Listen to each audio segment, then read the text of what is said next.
Good afternoon and welcome to the National Press Club. My name is Clayton Boyce. I'm news editor for the Knight Ridder Tribune News Service and president of the National Press Club. I'd like to welcome club members and their guests in the audience today, as well as those of you who are listening to this program on National Public Radio or watching on C-SPAN. Before introducing our head table, I'd like to remind you of our upcoming speakers. Tuesday, January 19th, James Carville, the chief strategist for Clinton Gore 92, will join us.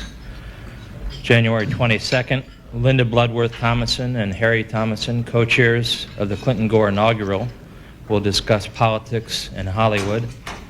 On January 27th, Julia Child speaks about gastronomy as a profession. And on January 29th, Governor Roy Romer, chairman of the National Governors Association, speaks about the governor's agenda for the Clinton administration. Audio and video tapes of Press Club luncheons are available through the National Press Club Library or by calling 1-800-952-TAPE. If you have any questions for our speaker, please write them on the cards provided at your table and pass them up to me. I'll ask as many as time permits. When Jackie Mason is the speaker, things are a little bit different. So today we've put out microphones. You may also just walk up to the microphone and ask a question. He's not even going to give a speech, which is some of the speeches I've heard here. It's a blessing. I'd like now to introduce our head table guests and ask them to please stand briefly when their names are read. Before I do that, we don't usually answer viewer mail on this program, but I have a letter here from John Bassler in Anchorage, Alaska. Since we're doing everything different today, I hope Mr. Mason doesn't mind. He writes, I've listened quite regularly to NPR's National Press Club luncheons and found them informative and interesting. I have but one criticism. There is one redundant expression used consistently, which I find distracting and not up to the standards of such an astute group. It is used when introducing those at the head table, when the president says, on my left, your right. The addition of this gratuitous phrase, your right, suggests that those not at the head table are unable to make this calculation on their own. It is not only superfluous, but a demeaning phrase. Maybe the speaker uses this to verify that he himself can properly interpolate the introduced person's place as viewed by the audience. That could be true. At any rate, may I politely suggest that this condescending additional phrase be dropped forever. Well, John Bassler of Anchorage, Alaska, you asked for it. So, down here.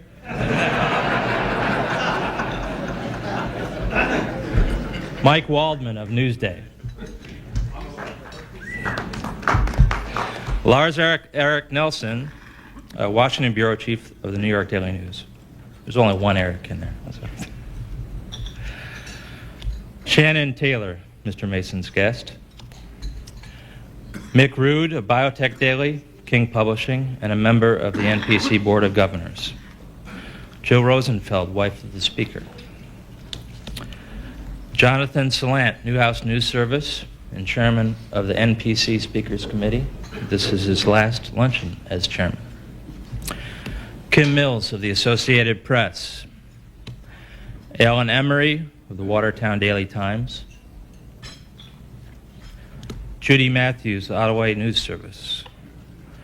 Bruce Alpert, New Orleans Times-Picayune.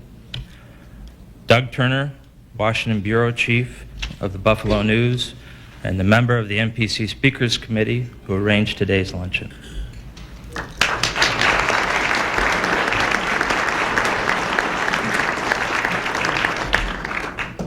Doug was also assisted by our NPC staff members Liz Reagan, Dale DeMisa, Pat Thornsberry, and Armando Medina. Our speaker today, or question answerer today, is Jackie Mason.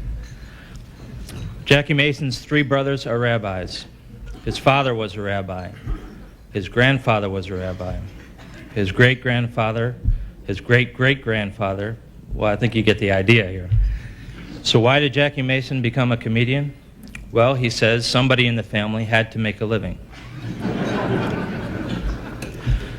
Jackie has been living off the laughter of others for decades, from the old Ed Sullivan Show to his current TV program that cable TV subscribers can see over Superstation WWOR, Channel 9 in New Jersey. That sounds like a plug, Jonathan.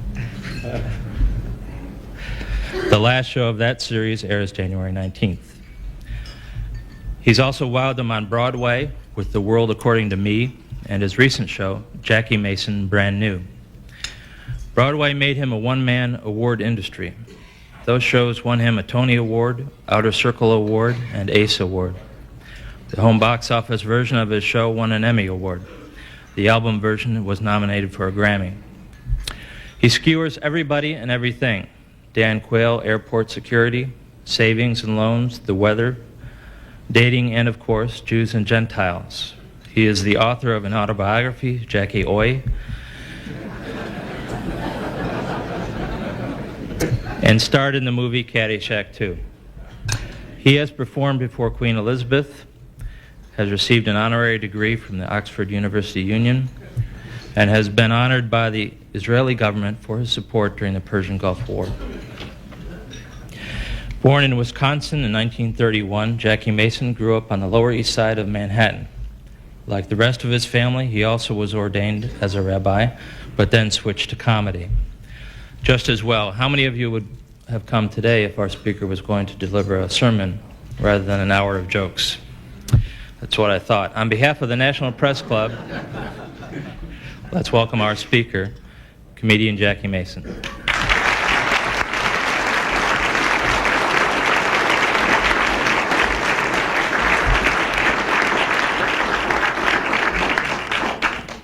I'm going to start by asking some questions on the cards. If anyone would like to speak up, walk up to the microphone and ask a question, that's fine. The first question is, are you running for mayor of New York City? Well, I am thinking about it, but I haven't made any decision about it yet. I think there have been so many politicians who turned out to be comedians. It's about time they had a comedian who might be a politician.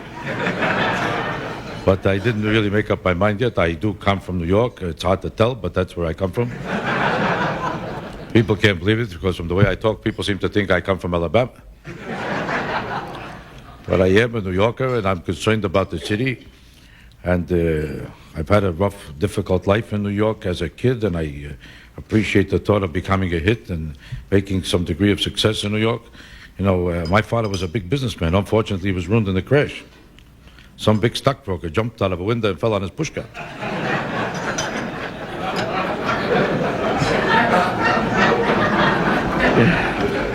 When you think that over, you'll find out that's a good joke. But but when you come from the kind of an environment that I come from, and you struggle all your life in the same area, and you find that now everybody in New York is wondering how to get the hell out of there, and people are literally afraid to walk in the streets, and people accept murder, mayhem, and destruction as a way of life. You know, if it was happening in a foreign country, they would consider it a war zone, and America would be sending troops to make the peace. The United Nations would be having meetings if 2,000 people or 4,000 people a year are getting killed and 20,000 are being injured and mugged, and this kind of violence is taking place every single year. What do you think would happen? Do you think the world would stand still and watch it happen in a foreign country? Never. We went into Panama because they hurt one Jew.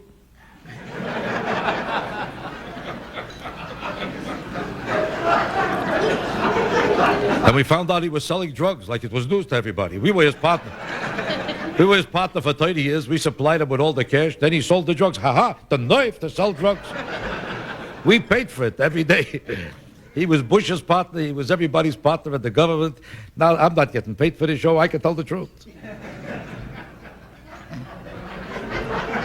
We're living in what's supposed to be the greatest democracy in the world. Here is a guy, Clinton, just became president. Just became president. A man whose biggest accomplishment is the governor of Arkansas, a place nobody ever heard of. Nobody ever lived there. It's a place with a farm without people.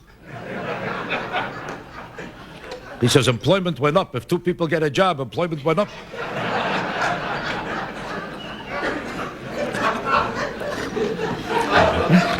His accomplishments in the environment is that he's 50th in environment. You know, that's not easy. A place without industry is 50th in environment.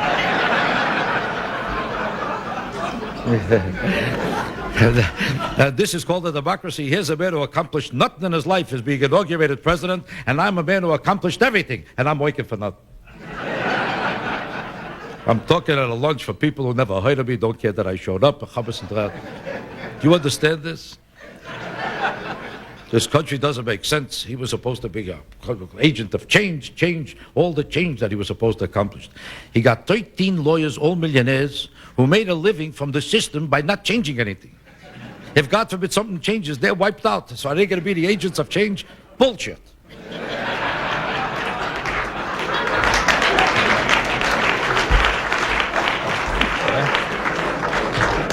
Is that acceptable on C-SPAN? Bullshit? No, It's not. All right, so we'll leave that out. we'll edit that out later. I told you this was going to be different, didn't I? What does New York have that Washington doesn't? What is New York that Washington doesn't? Me. I'm the only thing New York has that Washington doesn't. I don't know what you mean, but what does New York have that Washington doesn't? New York has a lot of things, a lot more murder than Washington, but not per capita or proportionately. I don't think there's more murder in New York. I think Washington is closer to the capital of crime than it is to the capital of being the government. Isn't it the most ironic twist in the world that this is the seat of government of America, and it's also the place where the highest level of crime is in the country. So the government of this country can't control the crime across the street from the White House, but they're supposed to control the crime in every other country in the world, except when you walk into the street right in the front of the White House. In front of the White House, you could get killed, but we're making sure that nobody gets killed in Panama. If we stop controlling Panama and try to control the streets of these neighborhoods, it would be a great country to live in. You can't walk at any street in Washington and feel safe, or in New York. Nobody walks straight to New York or Washington. Everybody walks like this and looks like that. You ever see a person walking in the street at night in any of these major cities? So I said to Irving, did you see? Yeah, I always believe that. Very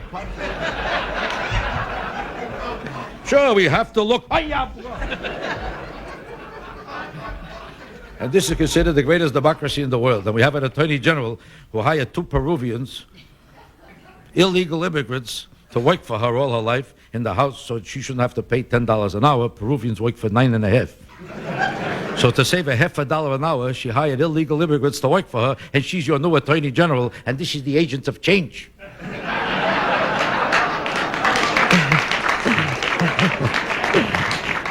Change what? Change one type of criminality for another? She is a crook herself. She's a fraud. She's a liar. She doesn't belong in any government. This is a fake, phony yenta. She should be outside sweeping streets. Nazi bastards. If you hired a Peruvian immigrant right now and you were caught with an illegal immigrant in your house, you would go to jail. This yenta becomes an attorney general.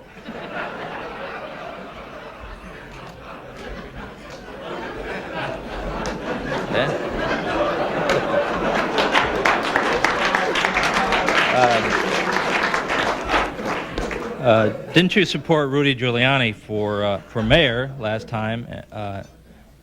It said he's running again. Will you support him again? I don't know if I'll support Rudy Giuliani because I don't know yet what I'm going to do about the mayoralty campaign in New York, because I don't know if everybody depends on my opinion about who to vote for. I've seen people get elected whether I liked it or not.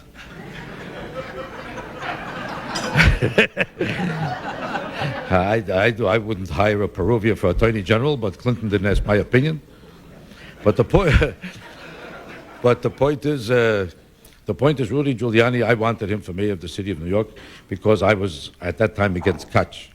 I felt that Koch was not doing anything about race relations in New York, and I felt race relations were in ferment. There was turmoil. There was tremendous problem about race relations when Koch was the mayor. I don't think he's in any way a racist, but because he was so blunt and firm in his remarks, you have to be very careful. You see, when a black person talks about whites, he could call you a racist day and night. You're all racist pigs, and everybody will applaud. Thank God the man noticed it. But if you say a black person might be even implied to be a racist, you become a low-life degenerate. You can't say it. because no black person could possibly be a racist. They could only call you a racist. This is not to say that blacks are more racist than white, but they're certainly black racists. It's not so hard to find, but nobody's allowed to mention it. Is this a democracy now only if you're black? It makes as much sense as being a democracy only if you're white. Why is one kind of a person allowed to talk and not the other? Which side is racist when this happens? And why do we accept racism on any side?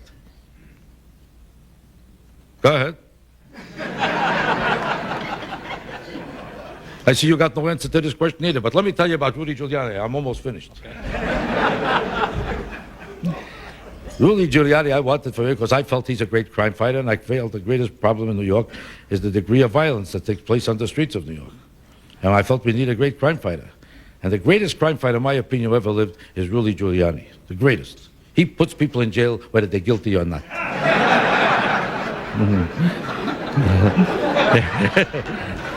They keep asking, how about the evidence? He says, don't mix me up with evidence. I got no time for evidence. All I know is I caught another person. Thank God. He fears nobody, till I said to White Schwarzer. I don't know if you remember, in that campaign in New York, I said to White Schwarzer, I was kidding because I always say it on Broadway, and I got a Tony Award for kibitzing in Jewish about blacks, and I said to White Schwarzer. So it became a big hit, and I felt when Giuliani was campaigning that since everybody knows I'm a comedian, they'll take it with a grain of salt. They'll realize that it's impossible for me to be a racist.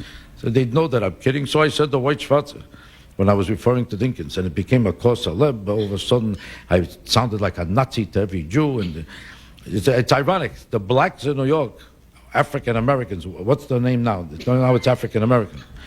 Blacks are like women. Their title changes every 2 weeks. You can't keep up with it. A woman used to be a girl. Then the girl became disgusting, so you said a woman. The woman was disgusting, you had to call her a lady. Then you had to call her a Ms. Unless she was married, she was a Mrs. Then she gets a divorce, she's a... Now every time you see a woman, you say, hello, are you Ms. What?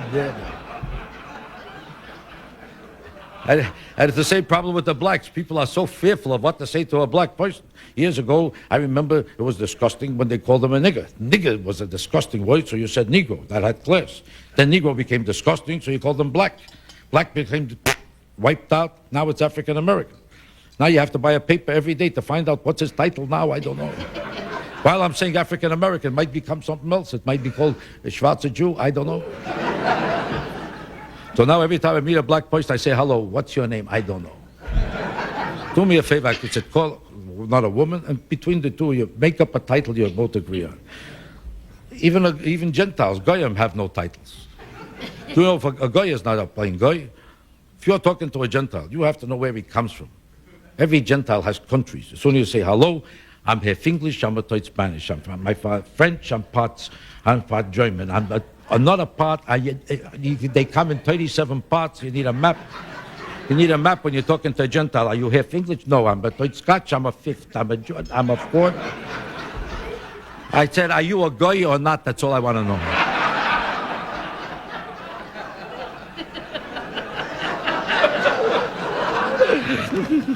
See, a Jew is proud to be a Jew. I'm Jewish. He don't know where he comes from. He don't know how it happened. That's it. He's stuck with this problem. That's all he knows. So what was the question again?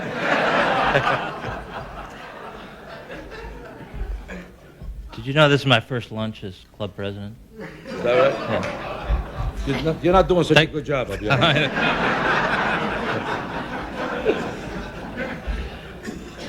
Given your diplomatic skills here today, are you disappointed that Clinton did not name you Secretary of State?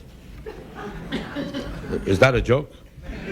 Must be a joke, because I tell you the truth, I wasn't told that I was going to be nominated. So I wasn't so disappointed. Nobody told me I was in consideration, and nobody told me, but I tell you very truthfully, I think that I could have done a much better job as Secretary of State than Mr. Christopher is going to do. I have a lot of respect for him. He has all my qualities. He's short and he don't talk too good.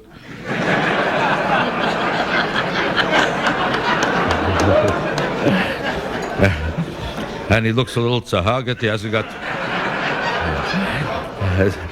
This is going to be an agent of change. He's going to change to his underwear and lay down for an hour.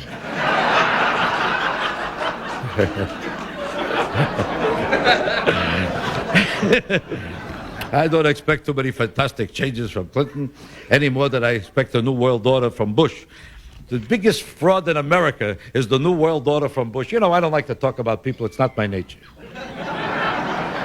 What is this new world order? If he said it's a new world disorder, a new world disarray, a new world in conflict and torment and torture and murder and mayhem and destruction, then he would be telling the truth. He's not ashamed to call this a new world order. There was a half a war when he became president. Now there's wars on every continent, in every house, on every building. You can't find one neighborhood anywhere in the world that's not at war with each other. In Bosnia and Herzegovina, they're killing innocent people by the thousands. This is the most horrible Holocaust since the Holocaust, and all you have is a whole government talking about how unfortunate it is, how disgusting it is. Schmuck, do something. That's not his business. You understand this? There's a no-fly zone in Herzegovina. They never observed it for a second. And they keep killing Bosnians. It's nobody's business. One plane by Saddam Hussein flew someplace out of control for a second and a quarter. And left for pots he's ready. He's running a flit for a schmuck. What is he running, this putz? Do you understand this? You mean when there's oil involved, it counts, but when human life is involved, it doesn't count? Oil is supposed to be for the purpose of people. What is the purpose of oil in the first place? What is the purpose of any of these, The resources of the world are here for what reason? That way to protect and defend and die for what? To serve people. Otherwise, why would you care about oil? What is it, to serve cockroaches? So people don't count, but the oil does? What if you had a world full of oil without people? What do you need the oil for? Why don't the people in Herzegovina and Bosnia, why don't they count? And the oil of Kuwait does count. Could you figure that out? Son of a bitches. I don't like to talk. I hate to make an issue.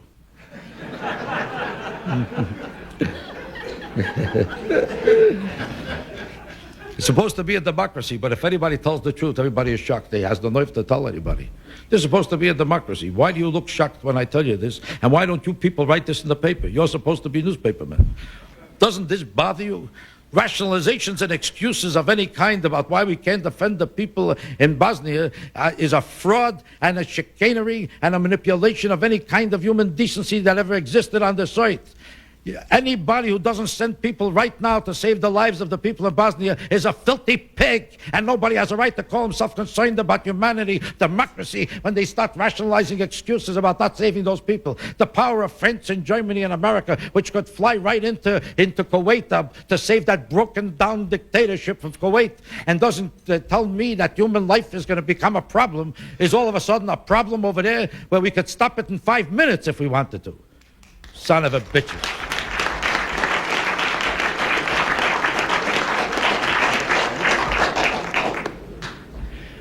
How long of a honeymoon should the American people...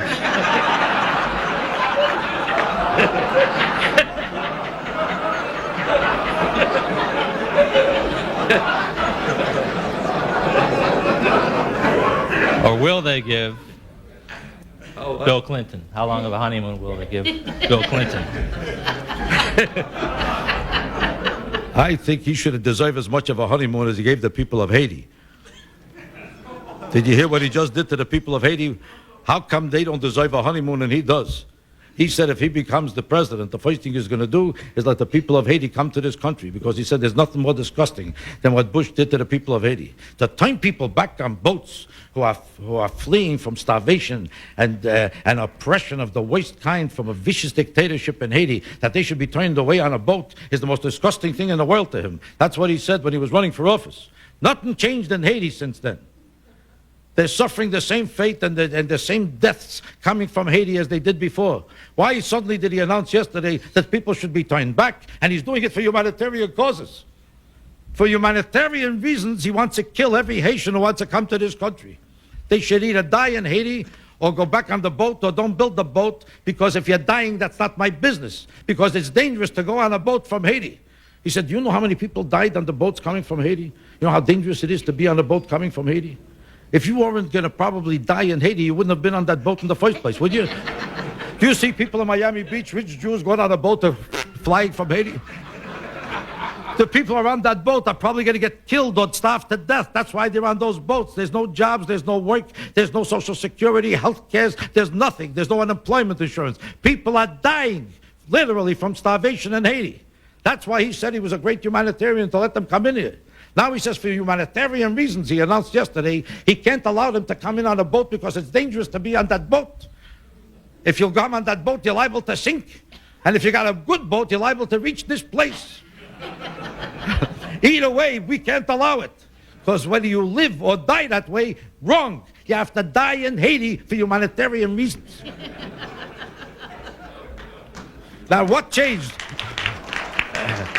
What changed? He had a good explanation when he was running for office. He said the most intelligent answer to the whole problem. When he said, if you're coming from Haiti, at least we should let them into this country. When he was running for office, before he made the speech yesterday, we should at least let them into this country until the Aristide government, what do you call him, Aristide, until he could come back or some other democratic form of government could come back. And until that time, while people are still being oppressed, killed, murdered, starving, we should at least allow them in this country until that time that the government changes. He said that during the campaign. And it makes sense, and it answers to the question of the people who say, how could you allow 100,000 Haitians to come in here? Look how much money it's going to cost us. There's a lot of sick, selfish bastards who said that. But for these sick, selfish bastards, he had an answer. He said, as selfish and as low as you are, if that's so disgusting to you, let me tell you something. We'll only let them stay here till they change the government in Haiti.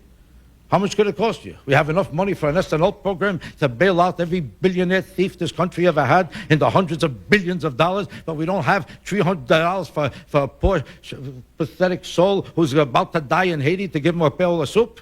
A bowl of soup is too much for us. For billions for billionaires is no problem.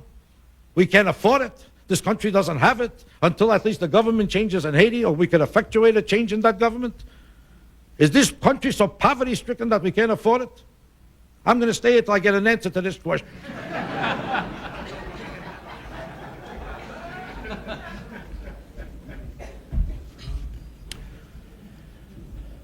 What do you think about the Iran-Contra pardons? I think it goes very well with the pattern of government we expect in this country, of people robbing us and defrauding us and doing anything unconstitutional that any president feels like doing, as long as he's in office, because he feels the power of the presidency will always give him the ability and the right to somehow get away with murder.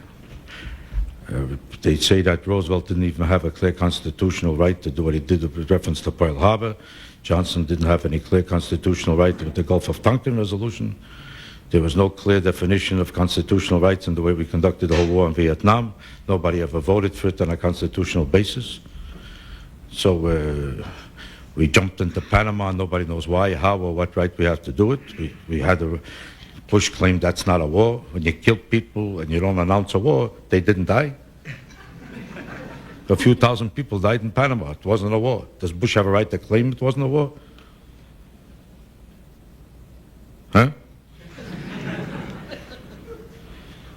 When Ronald Reagan said that we never traded arms for hostages, we never offered arms for hostages, looked you right in the face and lied to the whole country and changed his mind a month later. He said, how do you like that? Maybe we traded a little arms for hostages. It wasn't real arms, it was small arms. I wasn't here when they were arming. I'm not really I didn't remember being elected. It's not my field.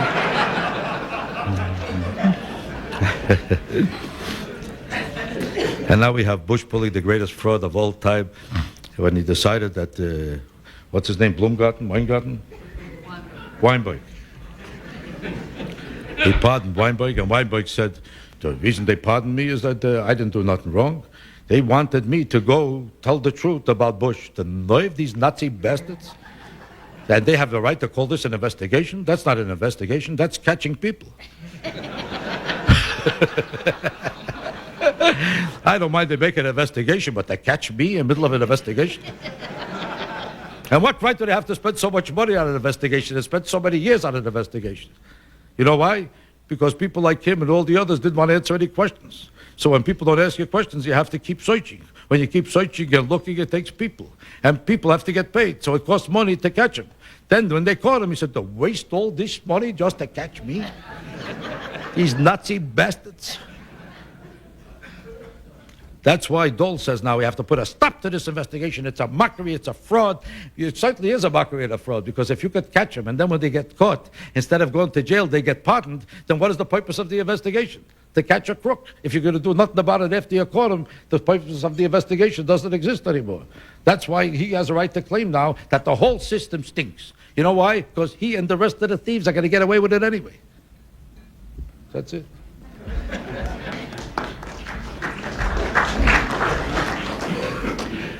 How would you compare Israel's expulsion of suspected terrorists and Kuwait's expulsion of Palestinians upon the return of the emir? Well, I would say there's definitely a major difference. I don't know whether Israel is right in the expulsion of those 400 people, because I don't know by what procedure Israel determined that all of them are so necessarily involved in this collective guilt of terrorism.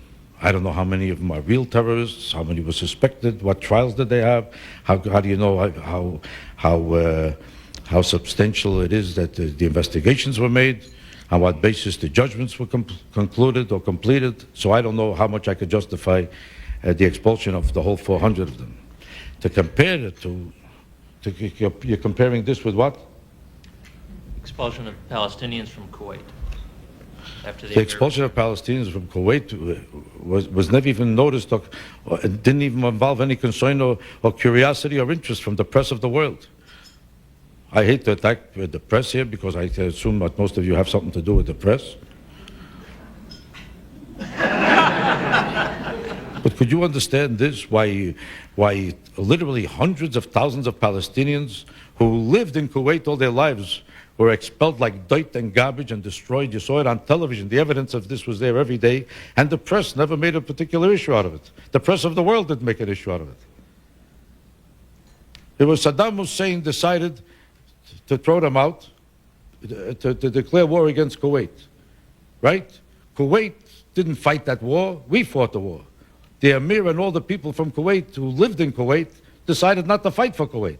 They ran out and looked at it through eyeglasses on television. They were watching it on C-SPAN or CNN. The people whose own country was involved and whose product was involved, whose resources, whose life, whose future, whose survival was involved, were totally unconcerned with it. I was in that neighborhood at the time. They were all hiding like thieves, the people from Kuwait, while American soldiers were getting killed.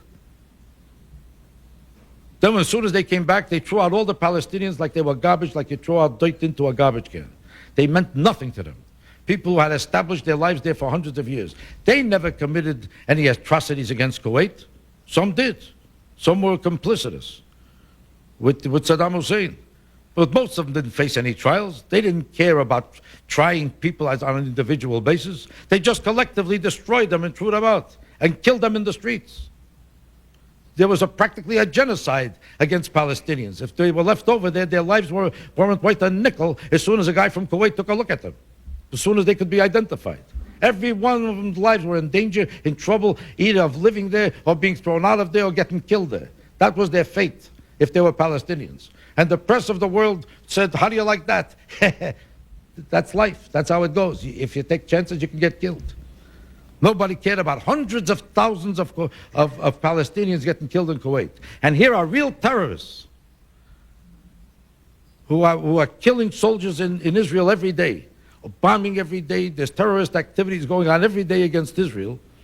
And when we catch them, we don't know to what extent these 400 are guilty or not, but Israel is condemned immediately without an investigation. Would you call this equal justice? I don't think so.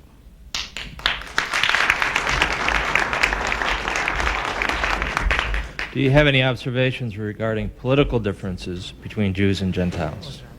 Political differences? Yes. I don't see any political differences between Jews and Gentiles. I think they just talk different. I think Gentiles tend to be less sophisticated politically than Jews, because I don't think Gentiles read the paper as carefully as a Jew does. Because a Jew has to get up complaining about something, otherwise a Gentile is more likely to accept life as it goes and to accept the idea of Whatever happens, happens. He's used to not making such a comfortable living, so it's close enough. But a Jew can't get up thinking that it's going to be like this another week and a half. He's got to get mad at somebody, a partner, a boss, a wife, a sister-in-law. He gets up furious because he's got to do better. He doesn't know better than what, but as soon as he heard somebody else is making a living, he's mad. So a Jew has to spend his life getting even with somebody, he don't know who. I never saw a Jew without a lawsuit, did you?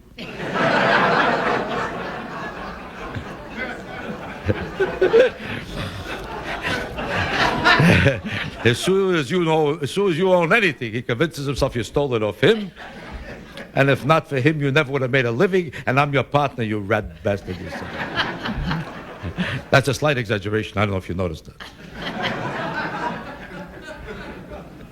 But the truth of the matter is that the thousands of years of persecution has an effect on your psyche. You can't deny that if you come here as a persecuted minority and your father and mother were struggling and suffering to get ahead, and you knew that you were facing discrimination at every turn and in every effort to get anywhere in life, you become very intense about accomplishing something because you feel you have a lot to overcome. The system is basically against you. You're an outsider looking in, and you have to fight twice as hard to get ahead. Every Jew is a natural-born avis. He's always second, trying to compete with the guy that's there first. What would you do about the health care crisis in the United States? I would try not to get sick.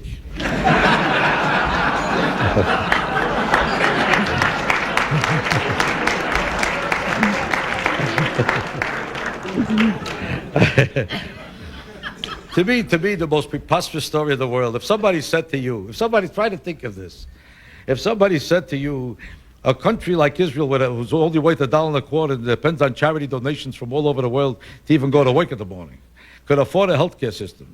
If Canada, which we laugh at as a country that's got nothing, that has to keep begging us for help every 20 minutes, if we don't open a factory in Montreal, there's no factories there.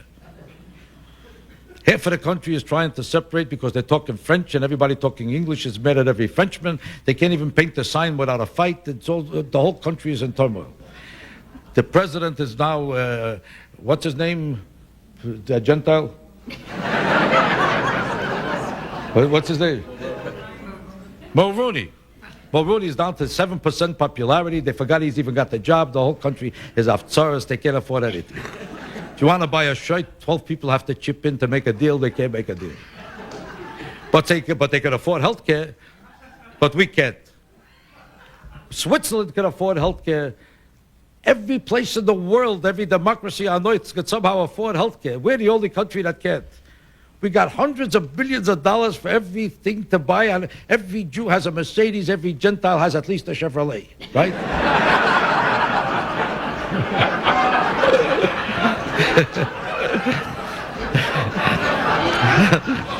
There isn't a person here that can afford a house, a trip to Miami, to Venezuela, to Turkey. Every time you say hello, the guy says, I'm not working, it's murder. Where you going? On a cruise.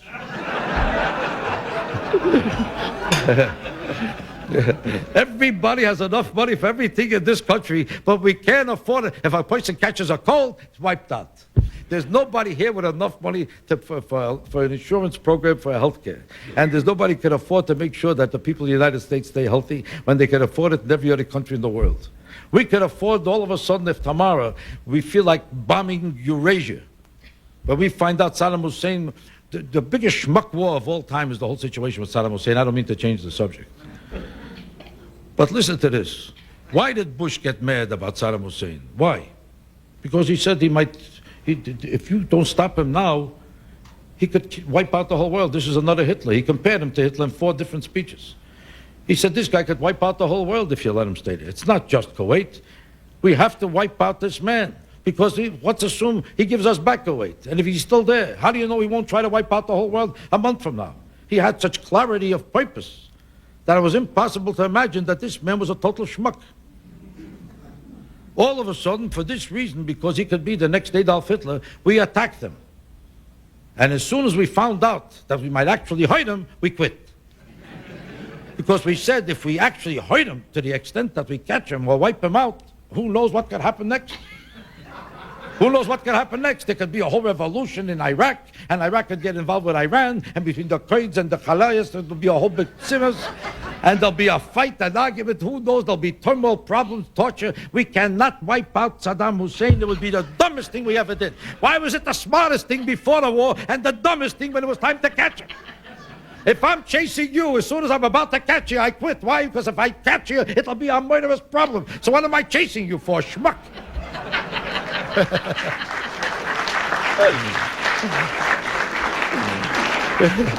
You understand this? The purpose was to wipe out Saddam Hussein from any future possibility of him creating any new wars all over the world.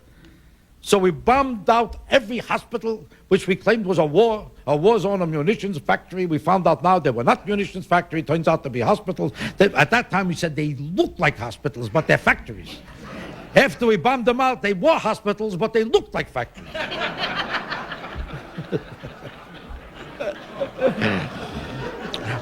And we wiped out thousands of innocent men, women, and children for nothing. Why? Because we were looking for him. So we wiped out everybody except him. Do you understand this? Because we said if we leave him there, the problem will be solved. This will create a whole new world order. The new world order will be that Saddam Hussein will survive. The Kurds and the Shiites. And the Shiites, first of all, he allowed them to kill the Kurds and the Shiites for another 6 months after the war was over. They allowed him to kill another 200,000-300,000 Kurds and Shiites. This is the new part of the new world order, to give Saddam Hussein the opportunity. You see, if we killed Saddam Hussein, we would create disorder. Disorder means he would be a threat. He might kill other people. But if we save him, and then he kills everybody, it's none of our business, because we can get involved in interrelationships within countries where they have festering problems for so many years that they killed hundreds of thousands of people for nothing. That's not our field. We stopped him from taking over Kuwait to protect the oil, and then we stopped from catching him because there should be a world order. Then he killed 300,000 people and it became none of our business, because that kind of disorder is not our field. Our field is oil and disorder. If he goes to other countries, if he kills everybody in the neighborhood, none of your business. Do you understand this? So then Bush came in and we created a no-fly zone to make sure we protect the Kurds and the Shiites from any future incursions by him to be free to kill people for nothing. The first 300,000 we didn't mind. That was none of our business. The next 300,000 is our business. Why do these other 300,000 Kurds and Shiites who are left our business, but the others aren't? Are we protecting only brother-in-laws or cousins? Fathers don't count. The people who were there before, their lives were not so valuable. These are. Or is it a policy that we had to evolve and develop only after 300,000 people are killed? Do I have to have a right to shoot up half of this country and kill everybody, and then you stop me only from killing the rest, the other half of this country? Why doesn't the first half count? Why were those lives allowed to be destroyed and decimated?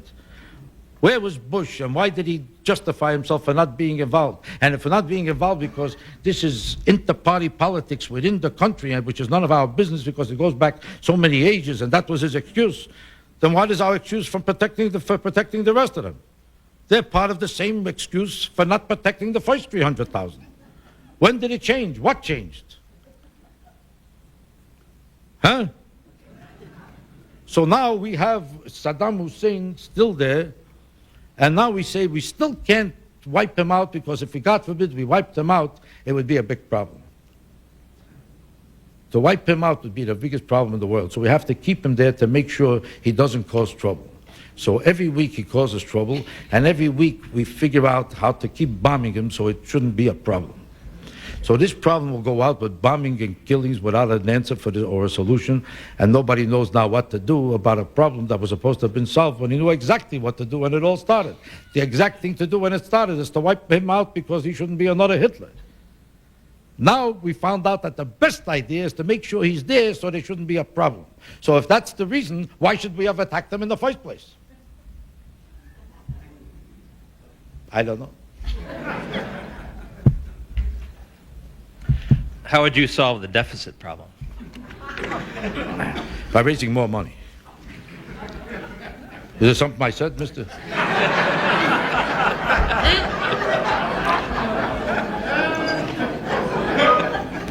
Must be related to Saddam Hussein. He didn't like the last remark. How would I solve the deficit problem? Perot was the only guy who gave you the answer about solving the deficit problem. Everybody said that Perot is the only guy who doesn't give you solutions. He only gives you problems. And he had no solutions. That's what everybody said. The exact opposite was true. He's the only guy who gave you solutions about the deficit problem. They gave you sacrifices you had to make in order to pay for the deficit. And he brought out charts every single week on television explaining to you, this is the sacrifices we would all have to make in order to pay off the deficit. Now Clinton all of a sudden found out that there is a deficit that he never knew existed. He didn't believe Bush about anything else. He called him a fraud about everything. But about the deficit, he believed him. It was in the paper, schmuck, there's a deficit. Now he said, how do you like that? I never knew there was such a deficit. Do you believe this? He says he didn't know the size of it. There's a budget office, an accounting office that told you exactly what the deficit was going to be. The biggest lie on the site, even the bigger lie than the whole idea of the Iran-Contra stories and Bush's stories and Reagan's, is Clinton's story that he had no idea what the deficit was going to be. Is there any newspaper man believes that? That he didn't know what look how shocked he is. And now he's reneging on every promise he made a week and a half ago.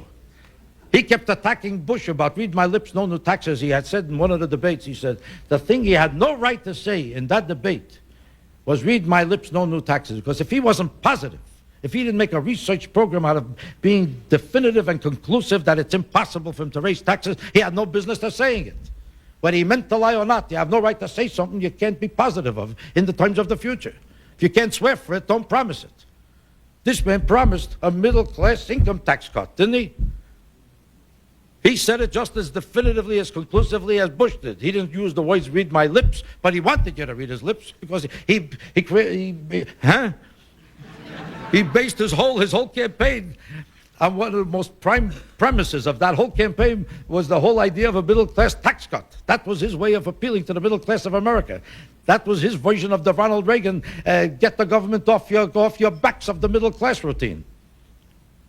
That was another version of the Ronald Reagan routine of how to win over the middle class by telling him, read my lips, no new taxes.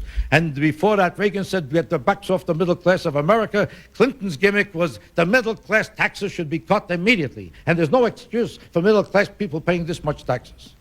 Soon he was elected. He's got 12 people sitting in front of different committees saying, the deficit is much more than we expected. Nobody heard of such a deficit. But it was in the paper. We don't read papers. We're very busy here. And we heard about it, but nobody told us directly. We never heard it. There was problems all over the world. Who got time to read a paper? And just because it was in the paper and people said it doesn't mean we should believe it. We didn't know it. We never heard of it. We're not accountants. This is not our business. But now that it's here, the middle class will have to pay. This is not for us to figure out. But you think the middle class will not get a tax cut? We can't say they won't, but we can say they will. We don't know if there is a middle class. We have to look into it.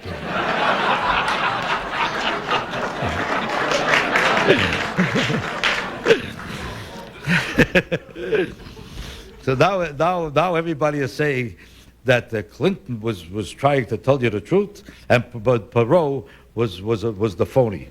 Perot was supposedly, now everybody's trying to paint Perot as the maniac. He's the only guy who told the truth about the economy and about deficits. He told you that unless you make these and these sacrifices, the deficit will not be affected by it. And the numbers that Clinton has will not work out. His numbers are based on fraud. Perot said it, Bush said it, and Clinton kept giving excuses for it like he did about the draft. He sent a letter to a general thanking him for making sure that he wasn't drafted. Remember that? He says, thank God you kept me out of the draft. I'll send you a birthday present for this. You need a couple of shirts, a piece of cake, whatever you want. Thank God. And then he tells the country, they wanted me. I was ready to go. They didn't call me. They forgot to call me. They almost called me. I was on my way. How do I know they forgot my number? They lost my place.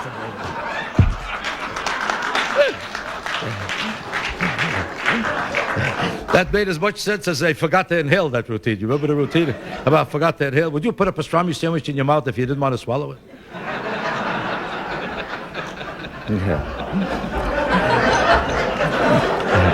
You ever see a guy walking around with a pastrami? What are you doing?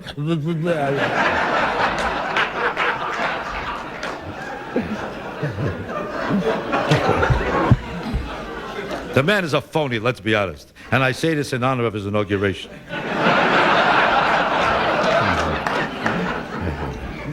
He deserves to be a president like I deserve to be a bookkeeper. It's not my field. If it's not your field, take a walk. Let that man who knows his business do something about it. And I don't say this with any disrespect. If it's not your field, don't bother Jewish people. Maybe there's some Gentiles in Arkansas who think he deserves the job. Isn't it ironic? When he ran for governor of Arkansas, he got a less percentage of the vote than he got in Arkansas for being president, which means that the people in Arkansas would rather see him out of the state than in it.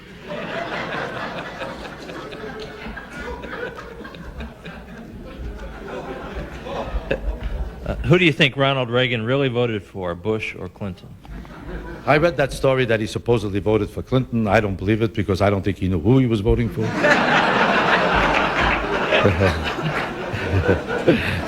I know Ronald Reagan made less sense as a president probably than any president we ever had.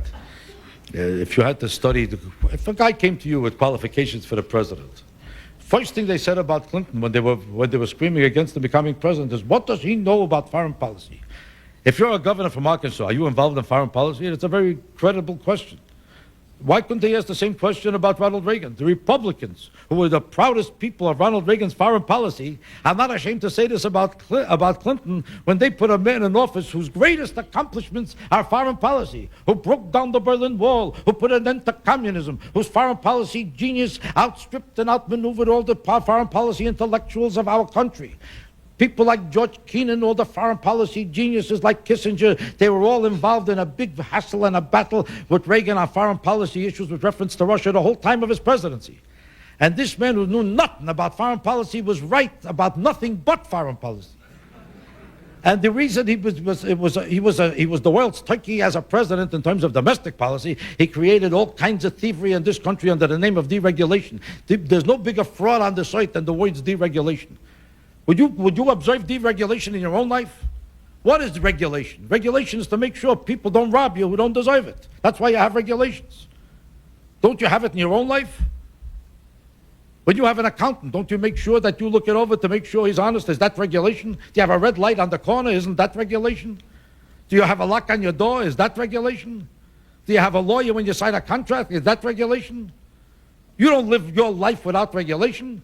Where as soon as you have a quarter involved, there's regulations to protect you. And you use those regulations to make sure you are protected. So why should a government have no regulations? It's easier to rob this whole government than to rob your house.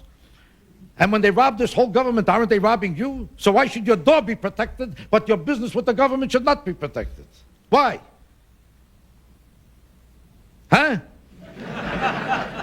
When you go to the butcher, don't you want to make sure your pound of meat is a real pound of meat? Is that regulation? That scale should be judged? That should be investigated? That it should be protected?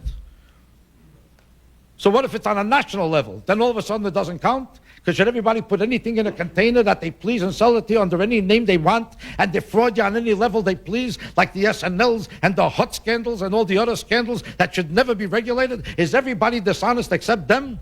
Do you need protection every place in America except when somebody does business with the government, which could wipe out everybody in this country? And that's why they did wipe out everybody in this country. Because Reagan's great pride is deregulation.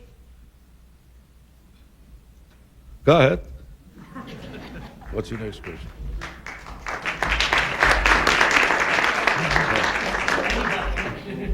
What kind of marks would you give New York Governor Mario Cuomo, a longtime resident of Queens? A long-time resident of Queens. What has that got to do with him as a governor? Let's assume he was a good-time resident of Pittsburgh. Does that make him a better governor? Specifically with the Crown Heights controversy.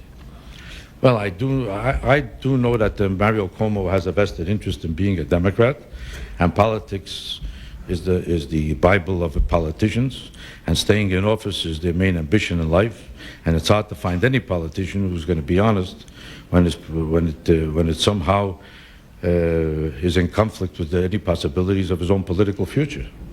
So I can't expect Mario Cuomo to be more honest about Crown Heights when he has to protect his bailiwick like Dinkins in the city government, and when Dinkins neglected the Crown Heights situation and allowed Jews to be terrorized and killed in the streets of Crown Heights for 4 days or 3.5 days before he took any action. I'm not at all surprised that Mario Cuomo is finding rationalizations and excuses to defend it, because I think Mario Cuomo is basically a decent man, and I think so is Dinkins. But when your own political life is involved and your future as a politician, all decency goes out of the window, and decency ends where your political future begins. And I think Cuomo is neglecting the issue of Crown Heights and justifying Dinkins' neglectful behavior about that whole situation, and is perpetuating the myth that nothing could have been done or could have been done better, because he cares more about justifying the Democratic Party problems than the reality of the situation. Before asking the final question, I'd like to present you with a certificate of appreciation. This comes from who? The National Press Club. Oh, thank God. And a book written by two National Press Club members, Paul Richardson Fleming and Judith Lusky, The North American Indians in Early Photographs. Well, I'll tell you the truth, I was very concerned about this problem. I was hoping that if I came here, I'd finally come to grips with the problem of the North American Indian. I always knew about the problem in Crown Heights, but I didn't know the North American Indians are now suffering too. But I think that's neglect on my part, because I shouldn't be proud that I was not aware of the problems of the North American Indians. But I don't hear from them lately, so I wasn't talking about it. I don't know if they looked involved when they had trouble in Crown Heights, so I forgot to get involved with the North American Indians. But as long as there's a book on the subject, I'm going to read this as soon as they read about Crown Heights. I think that's only fair. I want to thank the National Press Club. I don't get many opportunities to work for nothing.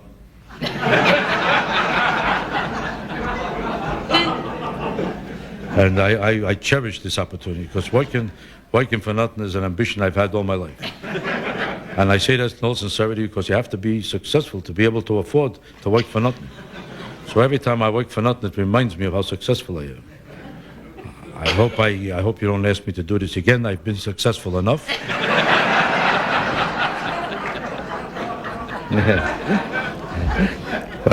I really want to thank you, because I think that this was an opportunity for me to express my deep humanitarian concerns about the future of not only of this country, this whole world, because I know that unless people like me talk up and talk out and tell the truth, people like you will never find out what's going on.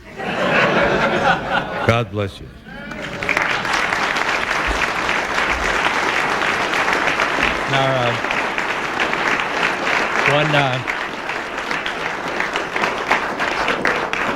Our final question. Earlier you said you were from Alabama. What part of Alabama are you from? I said I talk this way because I don't want people to realize, not who don't know that I come from New York, I don't want them to think that I come from Alabama. But I was never in Alabama. I'm not going to Alabama. I never heard one good word about Alabama. That's not nice to say, because this is on C-SPAN, and I'm sure people will be watching it who do come from Alabama. Although by now, after hearing me talk for an hour, I don't think there's anybody from Alabama still watching.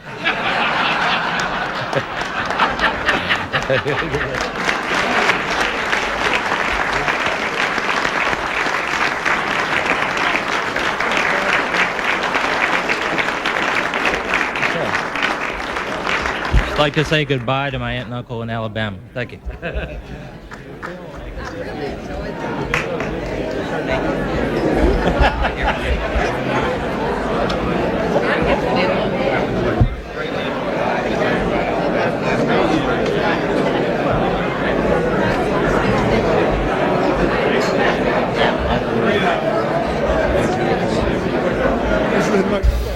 Send your comments about Mr. Mason's remarks to the National Press Club Library, care of the National Press Building in Washington, D.C. The zip code is 20045. Oh, no, he enjoyed it. He had a good time. Good. He could go on forever with this, you know? We could listen to it for another hour Yeah. or two. I would love to come back and do it again. Really? Yes, You'd love to have it? it's fun. So it's the campaign. No, but this is you know, he enjoys doing this. It's also good he works out on the road. He does this as well. Well, I tell you, we're inviting Cuomo to my inauguration, so if he doesn't come, maybe Jackie will come. Unedited. National Public Radio.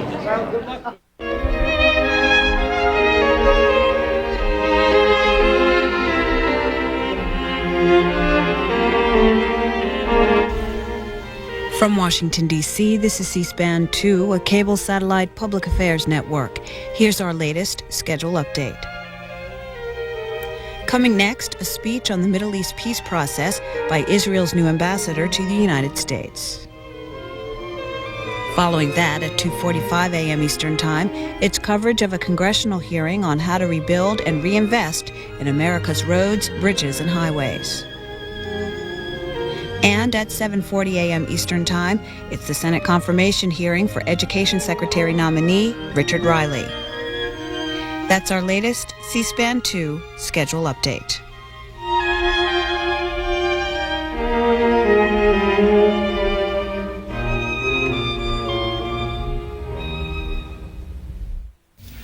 Planning a trip to Washington? Make sure you have your copy of C-SPAN's Exploring the Capitol, a self-guided tour through the halls of Congress. In its pages, you'll learn the history, meet the people, and discover the architecture of this national landmark. To charge your copy of Exploring the Capitol, call toll-free 1-800-523